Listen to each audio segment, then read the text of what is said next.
네. 저는 오늘 이 오병이어의 기적이죠. 우리 너무나 잘 알고 있는 오병이어의 기적을 가지고 함께 말씀을 나누려고 합니다. 요한복음, 마태, 마가, 누가복음을 공관복음이라고 하고 요한복음은 제4복음을 그냥 따로 요한복음이라고 합니다. 왜냐하면 마태, 마가, 누가복음은 같은 시각을 가지고 같은 사건들이 같은 사건의 배열로 이렇게 쭉 같은 시각으로 쓰여져 있는데 요한복음은 따로 이렇게 요한복음에만 있는 특별한 사건들이 굉장히 많아요. 그런데 몇 가지 굉장히 중요한 사건들은 마태, 마가, 누가뿐만 아니라 요한복음에도 실려 있는 사건들이 있습니다. 그 중에 한 사건이 뭐냐면 바로 이 오병이어의 기적입니다. 네. 그러니까 오병이어의 기적은 누구나 다 공유하고 있고 누구나 다 중요하다고 여기는 사건이죠. 네. 예수님과 함께 많은 사건들이 있었을 거예요. 사실은 성경에 적혀 있지 않은 예수님께서 하신 많은 사건들이 분명히 있을 겁니다. 그런데 마태, 마가, 누가는 같은 시각을 가지고 그 같은 중요하다고 여긴 사건들을 인용을 했고 요한복음은 요한의 시각에 의해서 사건들이 수집됐다라기보다 자기가 겪은 사건들 중에 중요하다고 하는 것들을 얘기한 것이겠죠. 그러니까 이 사복음서에 모두 나와 있는 사건, 그 공관복음 중에서도 어떤 복음에는 있고 없고 하는 사건들이 있어요. 근데 네 개의 복음, 우리 이 마태, 마가, 누가, 요한 이 네 복음서에 공동적으로 나와 있는 사건은 그만큼 중요한 사건이라고 할 수 있는 거죠. 저는 오늘 믿음이라고 하는 시각에서 이 얘기를 바라보고 싶습니다. 오늘 이 얘기가 나오기 전에 이 안드레가 예수님께 나와서 한 아이의 도시락인 오병이어, 물고기 2마리와 보리떡 5개를 가지고 나온 이 사건 있기 전에 어떤 일이 있었는지 얘기를 하고 싶어요. 빌립에게 사실은 먼저 물어보십니다. 예수님 뭐라고 얘기하시냐면 5절부터 한번 읽어보겠습니다. 예수께서 눈을 들어 큰 무리가 자기로 오는 것을 보시고 빌립에게 이르시되 우리가 어디서 떡을 사서 이 사람을 먹이겠느냐 하시니 이렇게 말씀하시면 친히 어떻게 하실지를 아시고 빌립을 시험하고자 하십니다. 그러니까 빌립이 어떤 반응을 보이는지 알아보고 싶으셨다는 거죠. 그러니까 사람들이 보는 걸 보고 제자들은 이 사람들을 어떻게 먹일지 이런 것들에 대해서 아직은 생각하고 있지 않은데 예수님은 어떻게 먹이겠느냐라고 물어보시는 겁니다. 그때 빌립의 대답은 이렇습니다. 빌립이 대답하되 각 사람에게 조금씩 받게 할지라도 200데나리온의 떡이 부족하리이다.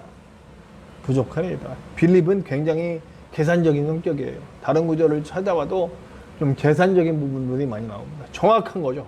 그러니까 이 성격을 우리는 인간적으로 나쁜 건 아닙니다. 정확하게 일을 재고 계획하고 하는 성격이에요. 그래서 딱 나옵니다. 5,000명은 이렇게 해도 각 사람들이 다 걷어서 내도 사실 이만큼이나 모자라겠네 하고 정확한 값이 나옵니다. 근데 오늘 예수님께서 빌립에게 그 정확한 답을 바라시는 건 아니셨겠죠. 예수님이 어떤 분이신지를 알기를 원하시는 겁니다. 네. 그리고 두 사람이 나오죠.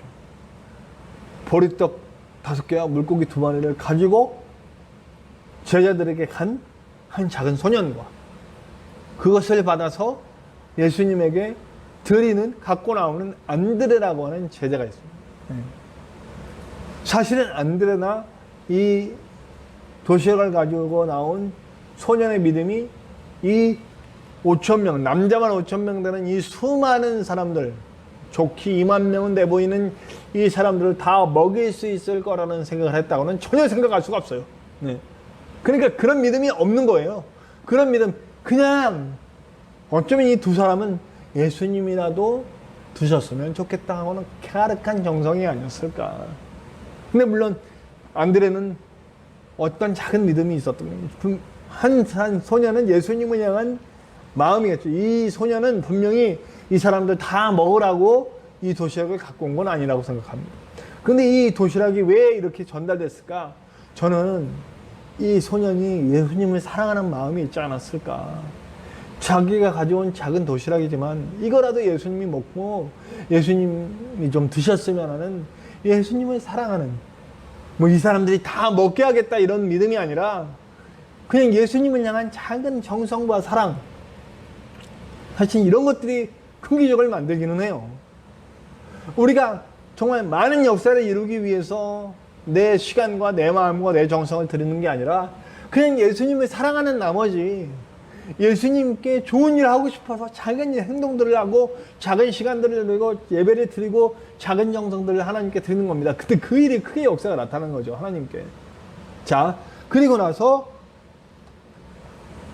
안드레는 그것보다 조금 더 발전한 신앙의 단계로 나오는 겁니다. 안드레는 어떤 영성으로 나오는 겁니까? 분명히 얘기를 들었어요. 분명히 오늘도 얘기가 나옵니다. 이것으로 어떻게 하실 수 있겠습니까? 네. 될지 안 될지는 분명하지 않아. 그러나 예수님은 대단한 분이시고 모든 것을 하실 수 있을지도 몰라 라고 하는 그런 마음의 자세가 약간은 있는 상태인 겁니다. 그런 상태에서 나와서 확신은 안 서지만 혹시 이걸로 뭘 좀 하실 수 있겠습니까? 라는 마음으로 나오는 겁니다. 예수님이라면 하실 수 있을지도 몰라. 이걸로 이 많은 사람들은 먹이실 수 있을지도 몰라. 먹이실 수 있어가지고 먹이실 수 있을지도 몰라. 작은. 그리고 봅니다. 이 많은 사람들이 먹고 배부리고 나중에 떡이 12바구니나 남는 거를 보게 됩니다. 정말 놀라운 일들을 벌이게 되죠. 네. 그래서 봤다. 아, 예수님 능력 대단하다. 박수 치고 끝. 와, 안드레. 그럼 우리도 여기서 끝납니까? 여기서 끝나면 기독교 아닙니다. 여기서 끝나면 우리 계속 성공주의자로 남겨놓 나올 거예요. 그 많은 사람들이 먹었다라는 물량과 물질과 먹고 배부른 것과 여기서 끝났을 것입니다. 그러나 예수님은 한 단계 더 나가기를 원하시는 거죠. 작은 빌립 같은 신앙이었죠. 빌립같이 계산적으로 자기 생각과 자기 전에 딱 맞춰서. 근데 그게 한 발짝만 더 나가면 이게 무슨 역사가 이루어지지 않아도 좋아 라는 마음으로 하나님께 나옵니다. 그 소년과도 같이 그냥 예수님만 잠깐 오게 하셨으면 예수님을 사랑하는 마음으로 무엇이 이루어지지 않아도 좋아 라는 마음으로 어떤 기대 없이 나오겠네요. 그러나 조금 더 나가게 되면 예수님이라면 하실 수 있을 것이다 라고 하는 예측적인 믿음이 나오고요. 그리고 모두가 보게 되죠. 예수님이라면 하실 수 있어 라고 하는 믿음으로 바뀌게 되죠. 그러나 그 믿음이 거기서 그쳐서 할 수 있어가 자꾸 육신적인 거에 머무르게 된다면 먹고 배불렀다는 거에 머무르고 이 5,000명 남자가 5,000명 2만 명 되는 이 사람이 먹었다라는 그 상황에 멈추게 되게 되면 계속 그것만 바라보는 거예요. 여기서 멈추니까 어떤 일이 벌어지는 겁니까? 호산나를 외치면서도 예수님 안 봐요. 저 사람이 왕이 돼서 우리를 로마에서 해방시켜 주기를, 우리가 먹고 배부르게 되기를, 우리가 먹는 것, 입는 것 이런 문제에 연연해하지 않기를 꼭 그냥 넉넉히 먹고 배부르며 살고 배떵떵거리면서 성공하고 안락한 삶을 누리고 예수님을 믿으면 안락한 삶이 오고 성공이 오고 합격이 오고 이런 것들에서 멈추는 겁니다. 그러나 그 넘어서 보기를 예수님은 원하시죠. 6장 8절에 내가 곧 생명의 떡이라. 예수님은 여기서 영적인 것을 바라보기를 원하십니다. 이 성경에서도 나오지만 예수님을 왕으로 세우려고 사람들이 몰려듭니다. 근데 예수님은 그들을 피해서 도망가십니다. 그리고 저들이 나를 따르면 먹고 배부르기 때문이다라고 분명하게 말씀하십니다. 먹고 배부른 단계에 머물면서 여기서 만족하고 우리는 계속 요 단계를 유지하기를 원합니다 하고서 예수님을 바라보고 하나님을 바라보면 하나님 마음이 터지시는 거예요. 예수님 마음이 터지시는 거예요. 더 나가고 더 뛰어나서 영적인 것을 바라봐야 되는데 어쩌면 그 소년의 신앙이 가장 순수하고 아름답지 않았을까요? 아무것도 바라지 않아. 그냥 예수님만 드셨으면 얼마나 예쁜 신앙입니까? 사실 그 신앙서부터 시작했기 때문에 이 많은 사람들이 먹을 수 있는 거고, 이 먹이시는 것을 보이시고 진짜는 먹는 것으로 끝나는 것이 아니고 바로 내가 생명의 떡임을 아는 것이다. 내가 생명의 양식임을 아는 것이다 라고 얘기해 주는 겁니다. 그래서 이것은 바로 마태복음 6장과도 연결이 되는 거예요. 마태복음 6장 25절에서 33절. 그러므로 내가 너희에게 이르노니 목숨을 위하여 무엇을 먹을까 마실까, 몸을 위하여 무엇을 입을까 염려하지 말라. 목숨이 음식보다 중하지 아니하며 몸이 의복보다 중하지 아니하냐. 공중의 새를 보라. 심지도 않고 거두지도 않고 천국에 모아 들이지도 아니하되 너희 하늘 아버지께서 기르시다니 너희는 이것들보다 귀하지 아니하냐. 너희 중에 누가 염려함으로 그 길을 한 자라도 더할 수 있겠느냐. 또 너희가 어찌하여 의복을 위하여 염려하느냐. 둘의 백합화를 보라. 백합화가 어떻게 자라는가 생각하여 보라. 수고도 아니하고 길쌈도 아니하느니라. 그러나 내가 너희에게 말하노니 솔로몬의 모든 영광으로도 입은 것이 이 꽃 하나만 같지 못하였느니라. 오늘 있다가 내일 아궁이에 던져지는 들풀도 하나님이 이렇게 입히시거든 하물며 너희일까 보냐. 믿음이 작은 자들아. 그러므로 염려하여 이르기를 무엇을 먹을까 무엇을 마실까 무엇을 입을까 하지 말라. 이는 다 이방인이 구하는 것이라. 너희 하늘 아버지께서 이 모든 것이 너희에게 있어야 할 줄을 아시느니라. 그런즉 너희는 먼저 그의 나라와 그의 의를 구하라. 그리하면 이 모든 것을 너희에게 더하시리라. 우리가 바라고 구하는 것은 먹고 배부름이라. 먹고 배부르기 때문에 먹고 배부르려고 예수님을 따릅니다. 성공하는 것, 합격하는 것, 잘 되는 것, 안락한 삶을 누리는 것, 돈을 잘 버는 것, 누구보다 떵떵거리고 사는 것. 이건 마치 수요일날 얘기한 것처럼 육신의 정욕, 안목의 정욕, 이생의 자랑에 얽매여서 사는 겁니다. 그걸 위해서 예수님을 믿어요. 그러나 정말 바라는 것은 예수께서 생명의 떡임을 아는 겁니다. 이 얘기는 좀 더 나중에 하겠습니다. 그러니까 진짜 우리가 집중해야 하는 건 먹고 마시고 있는 것을 하나님께 맡겨 버리는 겁니다. 그리고 우리는 뭘 위해서 사는 겁니까? 생명의 떡이신 예수 그리스도의 영광을 위해 살아가는 겁니다. 이제 우리에게는 예수 그리스도의 영광을 위해 사는 일이 남았어요. 우리의 일은 하나님께 맡겨버리는 겁니다.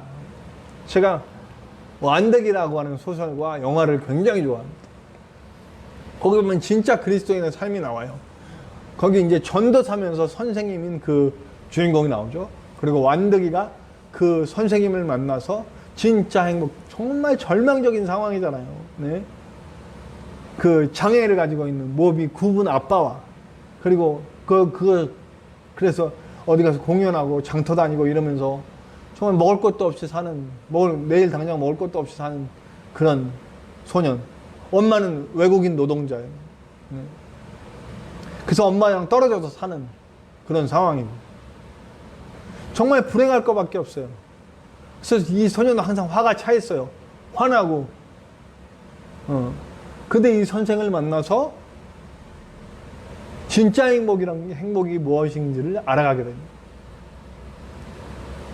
그리고 엄마랑도 만나고, 엄마와 아빠도 같이 서로 합해지고. 보셔야 돼요. 제가 이걸 다 설명드릴 수는 없으니까.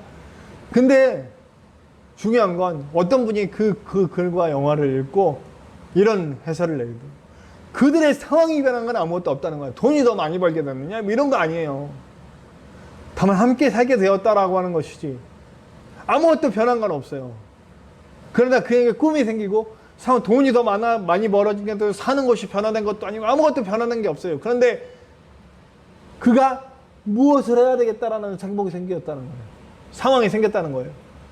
상황이 행복하게 된 것이 아니라 그가 행복하게 되었는데 행복하게 되어진 이유는 행복하기로 마음 먹었다라는 거예요. 저는 그게 복음이더라고요.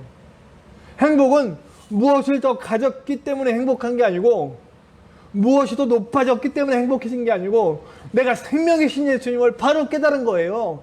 예수를 통해서 뭔가를 더 가지려고 했고 뭔가를 더 입으려고 했고 뭔가를 더 먹으려고 했고 뭔가를 더 채우려고 했고 뭔가 더 높아지려고 했던 내 자신이 이젠 예수 그분이 바로 내 생명이 되시고 나의 높음이 되시고 나의 영광이 되신다는 걸 알게 된 거예요. 내 상황은 아무것도 변한 게 없어. 여전히 돈도 없고 여전히 낮고 여전히 건강도 약하고 여러 가지 것이 약하고 부족하지만 예수 그분이 내게 오심으로 말미암아 내 존재 자체가 예수께서 인정해 주심을 받았고 내 존재 자체가 하나님 은혜 안에 있고 내 존재 자체가 귀하구나 라고 하는 것을 알게 된 거예요. 이제는 그래서 귀한 존재로 살고 행복한 존재로 사는 거예요. 조건이 행복하게 바뀐 게 아니고 내 자신이 행복한 사람이 되어버린 거예요. 오전에도 말했듯이 그래서 인생의 방향이 바뀝니다. 나를 채우기 위해 최대 방향으로 갖고 있던 내가 이제는 예수를 만나서 예수를 통해서 변화되고 이제는 떡을 위해서 사는 자가 아니라 예수의 영광을 위해서 사는 자가 된 거예요. 진짜 행복해지는 거예요. 이 모든 것을 더해주신 하나님을 보게 되는 거예요. 그렇기 때문에 나는 하나님의 영광을 위해서 사는 거죠. 이제 하나님의 영광을 위해서 살아갑니다. 진짜 하나님의 영광을 위해서 살아갈 수 있는 사람이 된 것입니다. 저와 여러분, 어떤 믿음으로 살아가겠습니까? 계산하면서, 계속해서 계산하면서 내 인생에 무엇이 더 유익할지, 어떤 사람이 내게도 유익할지 관계를 그런 식으로 정하고 그런 식으로 행동하고, 먹고 배부르기 때문에 예수님을 따름이라고 예수님을 이용하려고 그러고 하나님을 이용하려고 그러고, 내 삶이 잘 되는 게 최고의 목적이 이렇게 살겠습니까? 그런 것들은 이방인들의 삶이다. 그런 것들 다 내버려라. 예수님 마태복음 통해서 말씀해 주시지 않습니까? 이제 우리는 예수님이 이 모든 것을 나에게 더해주심을 믿고 나는 이제 하나님의 나라와 하나님의 의를 위해 살아가리라. 그걸 믿고 살아가리라. 그렇게 되기 위해서 주님 붙듭시다. 오늘 우리는 뭐가 더 행복하기 위해 뭘 더 채우는 사람이 아니라 예수님으로 채워졌기 때문에 이미 행복해지는 사람으로서 살아갑시다. 행복해지기로 결심합시다. 하나님의 의와 나라를 구하면서 예수님 주실 놀라운 복과 은혜를 누릴 자로 살아갑시다. 이 땅에서 얼마나 살겠습니까? 저도 많이 살아야 앞으로 50년 살겠죠. 100세 시대니까.